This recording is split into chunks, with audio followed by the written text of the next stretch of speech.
हरे कृष्णा।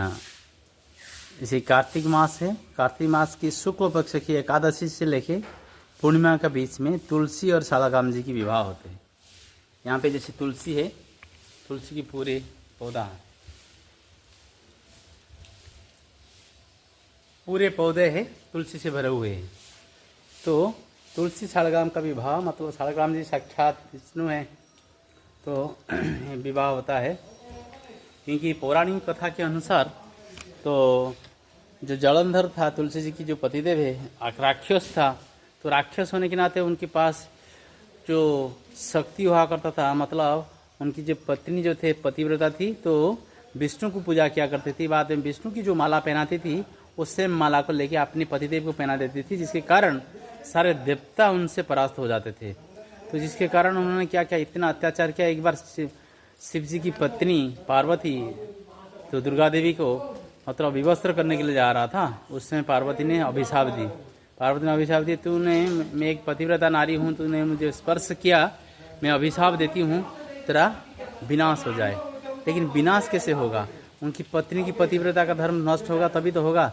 पार्वती ने तपस्या की भगवान विष्णु को, विष्णु ने उनको बोले ठीक है देवी, मैं कुछ करूँगा। तो शिव जी के साथ दोबारा उन्हें युद्ध कर रहा था तो जलंधर, उसी बीच में जलंधर का वेश बना के भगवान विष्णु ने जाके तुलसी जी को स्पर्श कर दिए। उसी समय भगवान शिव जी ने त्रिशूल मारे तो उसकी सर धड़ से अलग हो गया, आके उनके सामने गिरा। तो यहाँ पे साक्षात भगवान तो ये जलंधर के वेश में है और यहाँ पे जलंधर का सर है। तो तुलसी ने बोली, अगर ये मेरा पतिदेव की सर है तो आप कौन बताइए, नहीं तो अभिशाप दूंगी, भस्म कर दूंगी। तो उन्होंने तुरंत भगवान चतुर्भुज रूप में प्रकट हुए। जब प्रकट हुए तो तुलसी फुट फुट कर रोने लगी, आपने ऐसा क्यों करवाया, मेरे सामने मेरे पतिदेव को क्यों मरवा दिया?